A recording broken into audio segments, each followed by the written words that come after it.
जी ज्ञान उपदेश कर रही है और ब्रह्म के बारे में जानकारी दे रही है। देखिएगा 562 पृष्ठ,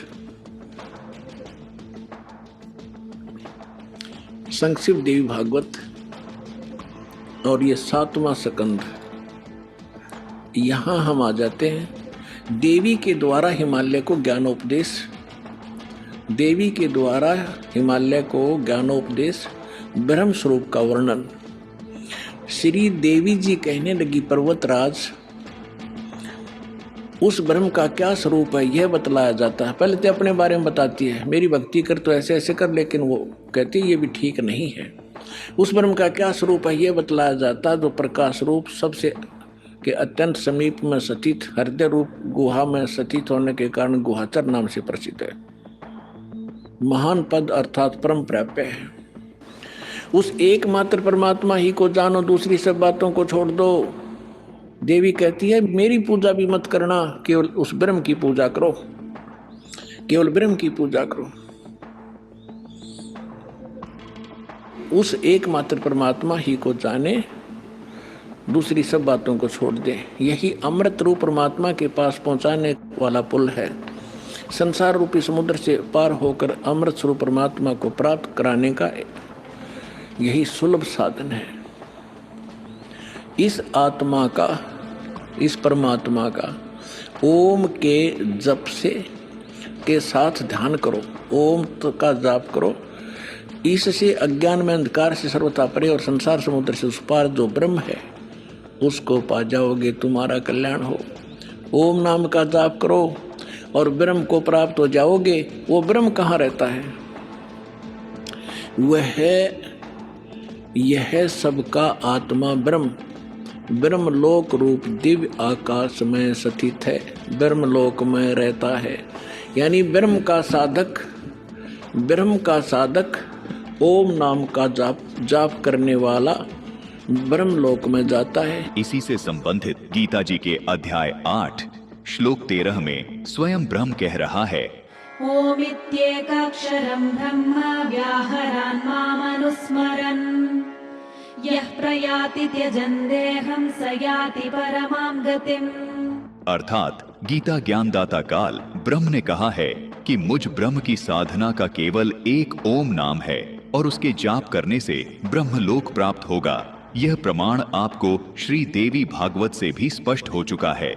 लेकिन सबसे रहस्य की बात तो ये है कि गीता अध्याय 8 श्लोक 16, ब्रह्म भुवनान् लोकाः पुनरावर्तिनोऽर्जुन मामुपेत्य तु कौन्तेय पुनर्जन्म न विद्यते। इसमें गीता ज्ञानदाता ने बताया है कि ब्रह्मलोक में गए हुए प्राणी साधक पुनरावृत्ति में हैं, यानी फिर उनका जन्म मृत्यु होता ही रहता है, वो पूर्ण मोक्ष प्राप्त नहीं करते। गीता अध्याय 18 श्लोक 62 में गीता ज्ञानदाता ब्रह्म काल ब्रह्म ने कहा है, तमेव शरणं गच्छ सर्वभावेन भारत तत्प्रसादात् परां शान्तिं स्थानं प्राप्स्यसि शाश्वतम्। अर्थात हे भारत, तू सर्व भाव से उस परमेश्वर की शरण में जा, उस परमेश्वर की कृपा से ही तू परम शांति को, यानी जन्म मृत्यु के चक्कर से सदा के लिए छूट जाएगा तथा सनातन परम धाम यानी अविनाशी लोक सतलोक को प्राप्त हो जाएगा। गीता अध्याय 15 श्लोक 4 में भी गीता ज्ञानदाता ने कहा है, ततः पदं तत्परिमार्गितव्यम् यस्मिन् गता न निवर्तन्ति भूयः तमेव चाद्यं पुरुषं प्रपद्ये यतः प्रवृत्तिः प्रसृता पुराणी। अर्थात तत्वदर्शी संत से तत्व ज्ञान की प्राप्ति के पश्चात परमेश्वर के उस परम पद की खोज करनी चाहिए, उस अविनाशी लोक की खोज करनी चाहिए, जहां जाने के बाद साधक फिर लौटकर संसार में कभी नहीं आते, यानी उनका जन्म मृत्यु सदा के लिए समाप्त हो जाता है। और जिस परमेश्वर से संसार रूपी वृक्ष की प्रवृत्ति विस्तार को प्राप्त हुई है, यानी जिसने सारे ब्रह्मांडों की रचना की है, और उसी परमेश्वर की शरण में मैं हूँ और केवल उसी की भक्ति करनी चाहिए। उस परमेश्वर की भक्ति का मंत्र गीता अध्याय 17 श्लोक 23 बताया है कि ओम तत्सदिति निर्देशो ब्रह्मणस्त्रिविधः स्मृतः ब्राह्मणास्तेन वेदाश्च यज्ञाश्च विहिताः पुरा। ओम मंत्र ब्रह्म का, तत् यह सांकेतिक मंत्र पर ब्रह्म का, सत यह सांकेतिक मंत्र पूर्ण ब्रह्म का है। ऐसे ये 3 प्रकार के पूर्ण परमात्मा के नाम सुमरण का आदेश कहा है। और सृष्टि के आदिकाल में विद्वानों ने उसी तत्वज्ञान के आधार से वेद तथा यज्ञादि रचे। उस परमेश्वर की संपूर्ण ज्ञान जानकारी के लिए गीता ज्ञानदाता ने गीता अध्याय 4 श्लोक 34 में कहा है, तद्विद्धि प्रणिपातेन परिप्रश्नेन सेवया उपदेक्ष्यन्ति ते ज्ञानं ज्ञानिनस्तत्त्वदर्शिनः। अर्थात उस तत्व ज्ञान को समझ उन पूर्ण परमात्मा के वास्तविक ज्ञान व समाधान को जानने वाले संतों को भली भांति दंडवत प्रणाम करने से, उनकी सेवा करने से और कपट छोड़कर सरलता पूर्वक प्रश्न करने से वे पूर्ण ब्रह्म को तत्व से जानने वाले अर्थात तत्वदर्शी ज्ञानी महात्मा तुझे उस तत्व ज्ञान का उपदेश करेंगे। दर्शकों, इन प्रमाणों से स्पष्ट है कि गीता ज्ञानदाता भी पूर्ण अध्यात्म ज्ञान नहीं जानता, फिर ऋषि तथा ब्रह्मा, विष्णु, महेश कैसे जान सकते हैं? दर्शकों, अब एक बार पुनः पढ़ते हैं कूर्म पुराण अध्याय 5 श्लोक 19, 20 और 21 पर ब्रह्मा, विष्णु, महेश की स्थिति स्पष्ट होती है, जो इस प्रकार है। श्लोक 19, ब्रह्मा, जीव, वासुदेव यानी श्री विष्णु, ये विष्णु को वासुदेव मानते हैं तथा शंकर की काल के द्वारा सर्जना की जाती है और पुनः वही काल उनका संहार यानी मृत्यु भी करता है यानी हत्या करता है। दर्शकों, कूर्म पुराण में वर्णित इस सच्चाई को ऋषियों ने सत्य कहा है, क्योंकि यह सूक्ष्म वेद से पूरा मेल खाता है। परंतु दर्शकों, आगे ये ऋषि स्वयं भ्रमित हो जाते हैं। भ्रमित होने के कारण उन्होंने गुड़ और गोबर को एक कर दिया। वे आगे श्लोक 20 और 21 में बता रहे हैं कि श्लोक 20 काल भगवान ही अनंत है, अजर है, अमर है, अनादि है, सर्वव्यापी होने से, स्वतंत्र होने से तथा सबका आत्म स्वरूप होने से ये महेश्वर कहलाता है। दर्शकों, यहाँ श्लोक 20 में काल को अजर, अमर, अनादि, सर्वव्यापी बोला गया है, जबकि यह सारी उपमा वास्तव में सर्व सृष्टि के रचनहार कबीर देव यानी कबीर परमेश्वर की है। क्योंकि काल, जिसे ब्रह्म और क्षर पुरुष भी कहते हैं, वो खुद नाशवान है, फिर अजर अमर कैसे हो सकता है, जिसको अभी प्रमाणित करके दिखाएंगे। अब कूर्म पुराण के श्लोक 21 को पढ़ते हैं। ब्रह्मा, रुद्र यानी शिव शंकर, नारायण यानी विष्णु आदि बहुत होते हैं, किंतु भगवान एक ही है। दर्शकों, इस विषय में अधिक जानकारी के लिए हमने कलयुग में सतयुग भाग 6 का लिंक डिस्क्रिप्शन बॉक्स में दे दिया है, इसे जरूर देखें। आइए अब भविष्य मालिका पुराण पर प्रकाश डालते हैं और कुछ विद्वानों के विचार सुनाते हैं, जिससे आपको स्पष्ट हो जाएगा कि सर्व देवी देवता और यहाँ तक कि ब्रह्मा, विष्णु, महेश भी दोबारा धरती पर जन्म ले चुके हैं। अर्थात सभी देवी देवता अभी तक जन्म मरण के चक्र में हैं, जो मोक्ष प्राप्त करने के लिए अब कलयुग में जन्म ले रहे हैं। देखिए विद्वानों के ये विचार। दर्शकों, ये हैं भविष्यवक्ता श्री काशीनाथ मिश्र जी। इन्होंने एक पॉडकास्ट में बताया है कि श्री अच्युतानंद महाराज जी ने भविष्य मालिका में जो कुछ कहा है उसे मैं डिकोड कर रहा हूँ। उन्होंने क्या बताया है, कृपया इन्हीं के श्रीमुख कमल से सुने। पंडित जी, भविष्य मालिका में इस बात का भी जिक्र है कि धरती पर फिर से वैसे ही महापुरुष जन्म लेंगे जैसे महाराणा प्रताप, चंद्रशेखर आजाद, सुभाष चंद्र बोस, या फिर उनका कुछ अंश उस तरीके से प्रकट होगा। क्या आपको लगता है जो लिखा गया है, क्या वो समय निकट आ रहा है? देखो, सभी देवता जन्म हो चुके हैं, सभी देवता 33 करोड़ देवादेवी इंद्रदेव समेत धरती पर मानव रूप में जन्म हो चुके हैं। और क्या जरूरी है? कहाँ जन्म हुए? भारत में 90%, दूसरी देश में 10% जन्म हुए। देवता जन्म हो चुके हैं। अगर देवता जन्म हो चुके हैं, उससे बड़ा और क्या है? अभी स्वर्ग में इंद्र पद खाली है।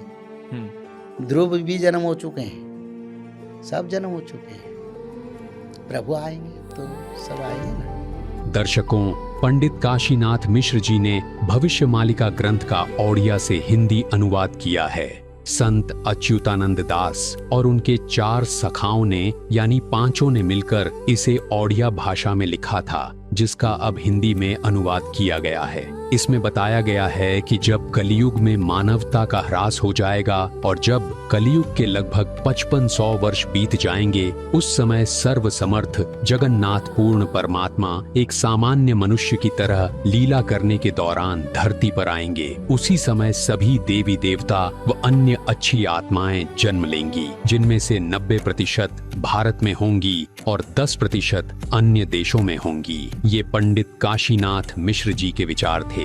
अब दर्शकों, इसी की पुष्टि संत जय जगदीश लाला श्री नीला सरस्वती आश्रम पूरी ओडिशा वाले भी कर रहे हैं, जो ओडिशा के रहने वाले हैं और ओडिया भाषा को अच्छी तरह जानते हैं। वे भविष्य मालिका को पढ़कर उसका साथ साथ हिंदी अनुवाद करते हुए वीडियो में दिखाई दे रहे हैं। ओडिशा की भविष्य मालिका पुस्तक से मैं आप सभी को कल्कि अवतार लीला के बारे में सुना रहा हूँ। पूरे पुस्तक प्रमाण उक्ति सहित मैं आपके सामने भविष्य मालिका को वर्णन कर रहा हूँ। तो ओडिशा की भविष्य मालिका ग्रंथों पर कल्कि अवतार के बारे में क्या सब लिखा गया है, आज एक छोटा सा वीडियो पर मैंने आपको उसके सारांश को बताने जा रहा हूँ।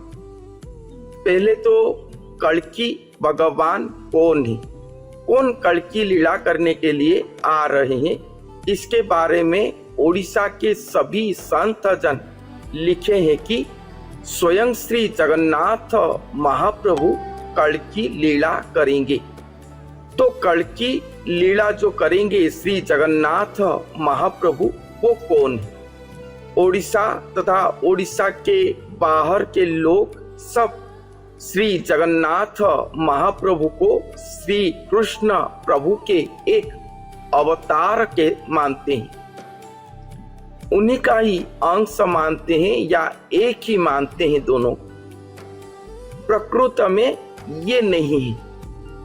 जो श्री जगन्नाथ मंदिर के रिसर्चर हैं, मैं दोनों का भी नाम ले सकता हूं आप सभी के सामने। डॉक्टर रिटायर्ड हो चुके हैं, डॉक्टर सुरेंद्र कुमार मिश्रा और सूर्य नारायण रथ शर्मा। इन दोनों से आप श्री जगन्नाथ महाप्रभु कौन है पूरे संस्कृत श्लोक सहित आप जान पाएंगे। तो भविष्य मालिका ग्रंथों पर वर्णन है कि श्री जगन्नाथ हेले 16 कला, तहिरु एक कला नंदर बड़ा, अर्थात श्री जगन्नाथ महाप्रभु 16 महाकला हैं और श्री कृष्ण उनके एक अंश महाकला हैं। अर्थात द्वापर युग में जो श्री कृष्ण प्रभु आए थे, अवतारी पुरुष होकर आए थे, वो स्वतंत्र अवतारी पुरुष कहलाते हैं। वो एक महाकला से जन्म लेकर 64 कलाधारी हुए थे। तो जितने भी कला का वर्धन हुआ था, जितने भी शक्ति का वर्धन हुआ था, वो सभी शक्तियां श्री जगन्नाथ महाप्रभु के मात्र ही एकांश कला है, एकांश महाकला के अंदर ही है। रॉयल एनफील्ड बाइक लेनी है पर बजट नहीं है? अरे तो ज़ूपी पर फ्री लूडो खेलो और दर्शकों, संत श्री जगदीश लाला जी ने अपने इस वीडियो में कहा है कि वे भविष्य मालिका का सार प्रस्तुत कर रहे हैं। उनके अनुसार ओडिशा के पंचसखा संतों ने अपनी वाणी में यह उल्लेख किया है कि स्वयं श्री जगन्नाथ प्रभु कल की लीला करेंगे। ओडिशा सहित भारत के अनेक क्षेत्रों में यह मान्यता है कि जगन्नाथ वास्तव में कृष्णा के ही स्वरूप हैं। स्थानीय परंपरा और भक्तिभाव के अनुसार श्री जगन्नाथ को श्री कृष्ण का अवतार माना जाता है। केवल ओडिशा ही नहीं, बल्कि अन्य राज्यों के श्रद्धालु भी इस मत को स्वीकार करते हैं कि श्री कृष्ण और जगन्नाथ एक ही रूप हैं। परंतु भविष्य मालिका के अनुसार वास्तव में ऐसा नहीं है, क्योंकि श्री जगदीश लाला जी ने अपनी भविष्यवाणी में एक बहुत बड़ा रहस्य उजागर किया है। उन्होंने स्पष्ट कर दिया है कि कलयुग के 5505 वर्ष बीतने पर जिस कल की अवतार का अवतरण होगा, वह भगवान श्री कृष्ण जी से कहीं अधिक शक्तियुक्त और सामर्थ्यवान होगा। यहाँ ध्यान देने वाली सबसे महत्वपूर्ण बात यह है कि जय जगदीश लाला जी के अनुसार जो महाप्रभु एक भक्त या संत का रूप धारण करके आएंगे वो पूर्ण 16 महाकलाओं से युक्त होंगे। वहीं अगर हम श्री कृष्ण जी की बात करें तो उनके पास इन 16 महाकलाओं का केवल एक अंश यानी एक महाकला ही था। अब आप स्वयं अंदाजा लगा सकते हैं कि 16 महाकलाओं वाले उस पूर्ण अवतार और एक महाकला वाले श्री कृष्ण जी की शक्ति में कितना विशाल अंतर है। दर्शकों, इस वीडियो के माध्यम से हम आपका एक बहुत बड़ा भ्रम दूर करना चाहते हैं। दुनिया जिसे कल की अवतार कहकर पुकार रही है, हम उन्हें कल की नहीं कहते। तत्व ज्ञान के अनुसार वास्तविक कल की अवतार तो कलयुग के बिल्कुल अंत में आएगा। वर्तमान में कलयुग के 5505 वर्ष बीतने पर जो महापुरुष हमारे बीच प्रकट हुए हैं, जिन्हें दुनिया कल की समझ रही है, वे वास्तव में पूर्ण ब्रह्म कबीर परमात्मा का ही स्वरूप हैं। वे सृष्टि के तारणहार हैं और उनकी शक्ति व ज्ञान श्री कृष्ण जी से असीमित गुणा अधिक है। यह वीडियो उन्होंने अपने YouTube चैनल श्री सत गाथा पर डाली है। आइए देखिए एक और महाखुलासा। नमस्कार दोस्तों, आप सभी को मैं मेरे श्री सत्य गाथा चैनल पर स्वागत करता हूँ।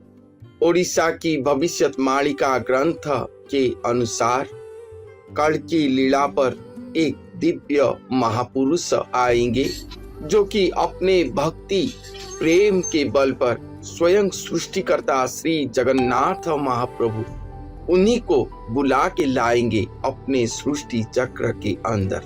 दर्शकों, भविष्यमालिका के माध्यम से संत जगदीश लाला जी ने बताया है कि कलयुग में मानवता का पुनरुत्थान करने के लिए सबसे पहले परमात्मा का प्रिय भक्त यानी परमेश्वर का अंश साधारण मनुष्य के रूप में जन्म लेगा। उनके साथ ब्रह्मा, विष्णु और महेश भी नर रूप में तथा सामान्य नर नारी के रूप में जन्म लेंगे। ओडिशा की भविष्यवाणिका ग्रंथ के अनुसार कल की लीला पर एक दिव्य महापुरुष आएंगे जो कि अपने भक्ति प्रेम के बल पर स्वयं सृष्टिकर्ता श्री जगन्नाथ महाप्रभु उन्हीं को बुला के लाएंगे अपने सृष्टि चक्र के अंदर। हर युग में स्वयं भगवान उस युग की आवश्यकता के अनुसार अवतार लेते थे, उतना ही कलांश शक्ति को धारण करके अवतार लेते थे, मगर खुद स्वयं नहीं आते थे। हमेशा उनके चलंती प्रतिमा श्री नारायण नरहरि आते थे, धरती का भार हरण करके धर्म संस्थापन करते थे। दर्शकों, इसका विवेचन संत रामपाल जी महाराज जी ने किया है। जैसा कि यहाँ संत जगदीश जी लाला ने भविष्यमालिका के रेफरेंस से बताया है कि परमात्मा ने पहले अपने अंश अवतार भेजे थे, जैसे सतयुग में नरसिंह रूप, त्रेता में श्री रामचंद्र जी और द्वापर में श्री कृष्ण जी। यानी प्रत्येक तीनों युगों में भगवान ने इन अंश अवतारों को भेजा, लेकिन वह स्वयं पूर्ण परमात्मा अभी तक नहीं आए थे। जैसा कि संत गरीबदास जी भी कहते हैं, राम कृष्ण सतगुरु शहजादे भक्ति हेत हुए प्यादे। यानी श्री राम और श्री कृष्ण भी उस सतगुरु कबीर साहिब के शहजादे हैं और सबसे श्रेष्ठ पुण्यात्माओं में से हैं।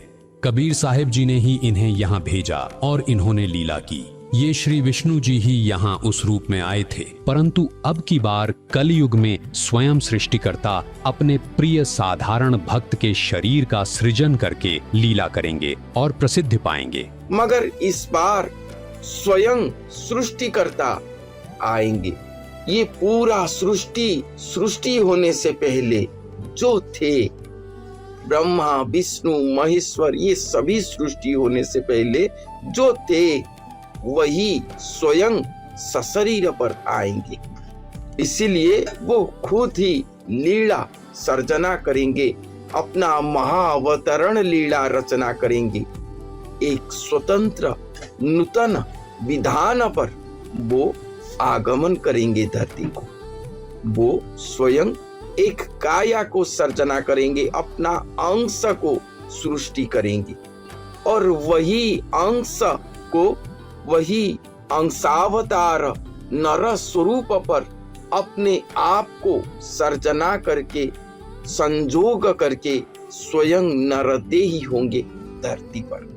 जैसे शाखा से वृक्ष का भी उत्पत्ति होता है कलमीकरण प्रक्रिया से, उसी तरह वो महापुरुष, वो अंश अवतार स्वयं सृष्टिकर्ता श्री जगन्नाथ महाप्रभु के शाखा अंग होंगे और वहां पर खुद अपने आप को संजोग करके स्वयं वृक्ष स्वरूप स्वयं पदार्पण करेंगे, स्वयं नरदेही होंगे। दर्शकों, यहाँ पर यह बताना अनिवार्य समझते हैं कि संत रामपाल जी महाराज अपने सत्संगों में बताते हैं कि पूर्ण ब्रह्म कबीर परमात्मा है जो चारों युगों में आते हैं। सतयुग में सत सुकृत नाम से, त्रेता युग में मुनिंद्र नाम से, द्वापर में करुणामय नाम से और कलयुग में अपने वास्तविक नाम कबीर से आए हैं, परंतु उनको कोई पहचान नहीं पाया।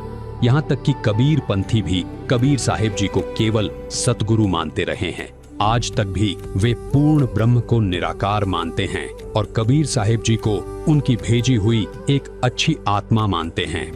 इसलिए श्री अच्युतानंद जी महाराज ने उस दृष्टिकोण से कहा है कि उस पूर्ण ब्रह्म ने कभी धरती पर अवतार नहीं लिया है, लेकिन उन्होंने अपने अंश भेजे हैं। अब आगे बताया गया है कि इस समय ब्रह्मा, विष्णु और महेश स्वयं जन्म लेंगे। इन्होंने जन्म लेने की जो प्रक्रिया बताई है वह सृष्टि कर्म से, गर्भ से पैदा होने वाली नहीं होगी। यहाँ कलमी कण प्रक्रिया का उदाहरण दिया गया है। जैसे पेड़ पौधे पर दूसरी कलम चढ़ा दी जाती है और वह उसी का रूप हो जाता है। संत जगदीश जी लाला जी बताते हैं कि ब्रह्मा, विष्णु और महेश के जो सबसे टॉप के पुजारी या भक्त होंगे, जो वर्तमान में मनुष्य जीवन ले रहे होंगे, ये देव शक्तियां उन भक्तों के शरीर में प्रवेश करेंगी। उन आत्माओं को वो निकाल देंगे। वे खुद उन शरीरों में रहकर यहाँ मनुष्य रूप में रहेंगे। औरों को तो वे साधारण भक्त दिखेंगे, लेकिन वास्तव में उनका रूप धारण करके वे खुद यहाँ रहेंगे। वे ब्रह्मा, विष्णु और महेश भी उस महा अवतार के सहयोगी होंगे तथा अपना कल्याण करवाएंगे। जो पूर्ण परमात्मा का अंश अवतार अब इस समय सृष्टि पर लीला करेगा, जिसे लोग कल की बोल रहे हैं। दर्शकों, अब आपको रामचरितमानस से भी प्रमाण दिखाते हैं, जिसमें आपको स्पष्ट हो जाएगा कि ब्रह्मा, विष्णु, महेश परमात्मा नहीं है, बल्कि ये तो स्वयं पूर्ण परमात्मा की वंदना करते हैं। दर्शकों, रामचरितमानस की ये चौपाई एक बार फिर से पढ़ते हैं, जिसमें कहा है कि तीनों देवता उस सच्चिदानंद ब्रह्म यानी पूर्ण परमात्मा की भक्ति करते हैं। देखिए, बालकांड दोहा नंबर 145 चौपाई नंबर 1 में लिखा है कि सुनु सेवक सुर तरु सुरधेनु, विधि हरिहर बंदित पद रेणु, सेवत सुलभ सकल सुखदायक, प्रणतपाल सचराचर नायक। हे प्रभु, सुनिए, आप सेवकों के लिए कल्प वृक्ष और कामधेनु है।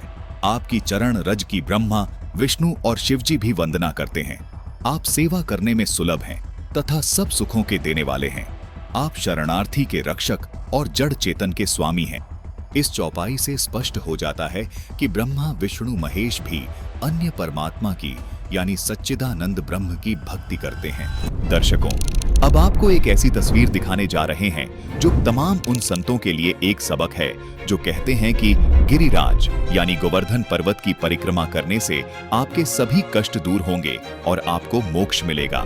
दर्शकों, ये हैं तहसील गोवर्धन, जिला मथुरा, उत्तर प्रदेश के गांव मघोरा की वो भयानक तस्वीरें जिनको इंद्रदेव ने बेरहमी से डुबो दिया। ये तस्वीरें इसलिए ज्यादा विचलित कर रही हैं क्योंकि जिस गिरिराज की परिक्रमा करने के लिए देश विदेश से लोग आते हैं, ये सोचकर कि गिरिराज की परिक्रमा करने से उनके कष्ट दूर होंगे, उस गोवर्धन यानी गिरिराज पर्वत की 24 घंटे परिक्रमा करने वालों को ही इंद्रदेव ने डुबो दिया। इन गांव वालों को बचाने में न गोवर्धन परिक्रमा काम आई और न ही राधे राधे मंत्र का जाप। गांव वाले लगातार अपनी फसल और नस्ल को बचाने के लिए संघर्ष करते रहे, लेकिन किसी भी प्रयास का कोई लाभ नहीं हुआ।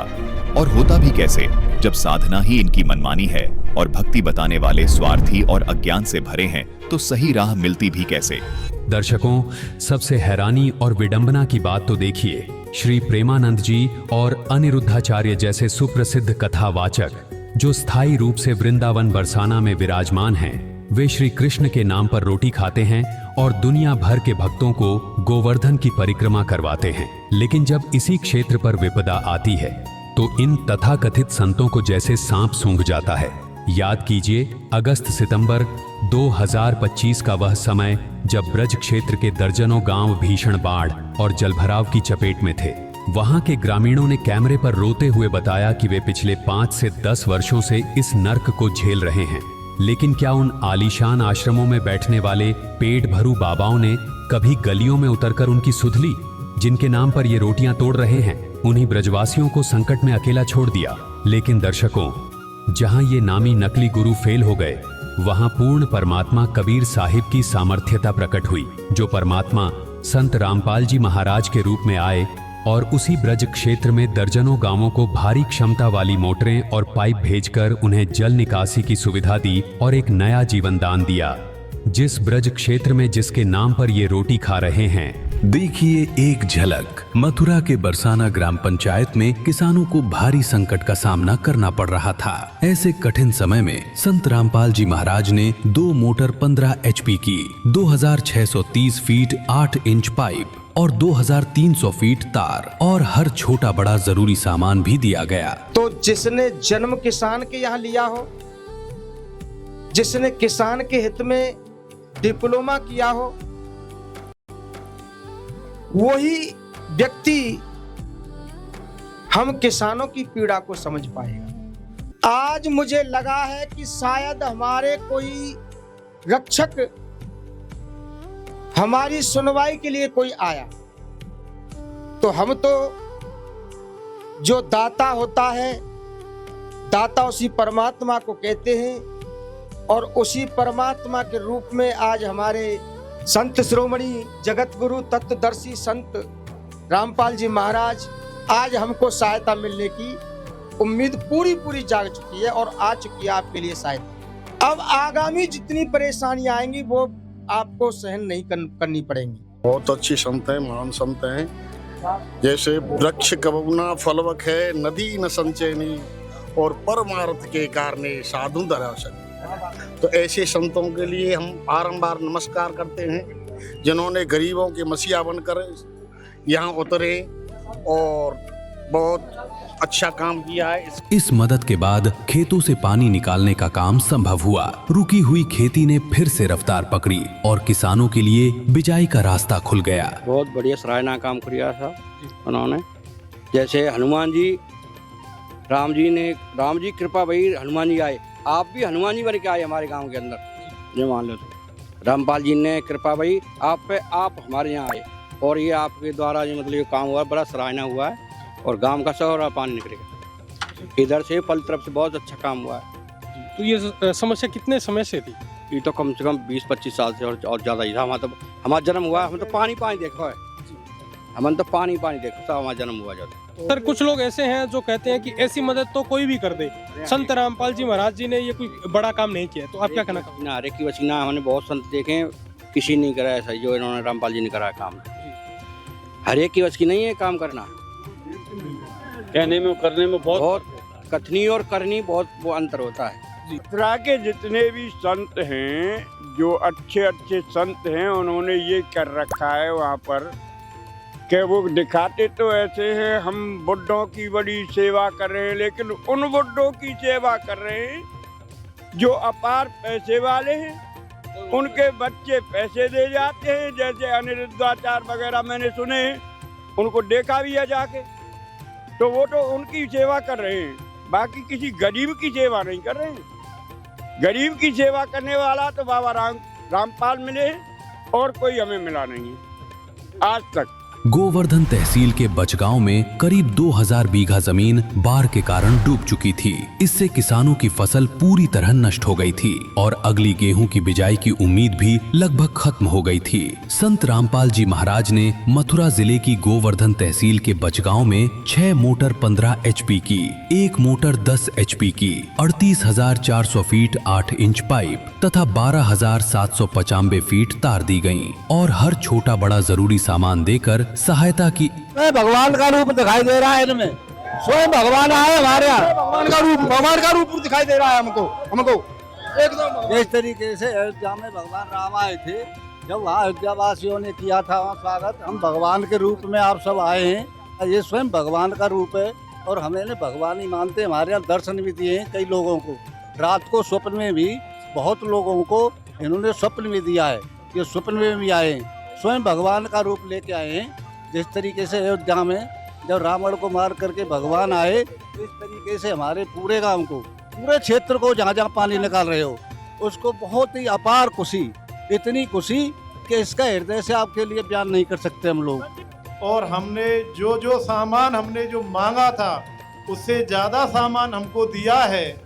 जो हमारे गांव में 2000 बीघे जमीन हर साल पानी से बाढ़ ग्रस्त रह जाती है, उसके लिए पूरी 12 किलोमीटर की पाइपलाइन 8 इंची की जो दी है हमें जहाँ बिछाने के लिए, उनके लिए बहुत बहुत धन्यवाद, आभारी हैं हम। इस बड़ी सहायता के बाद रुका हुआ काम फिर से शुरू हुआ और अब गेहूं की बिजाई हो चुकी है। जो जमीन बाढ़ के कारण बेकार पड़ गई थी, वहीं अब दोबारा खेती की उम्मीद जिंदा हो गई। संत रामपाल ने जो है हमारे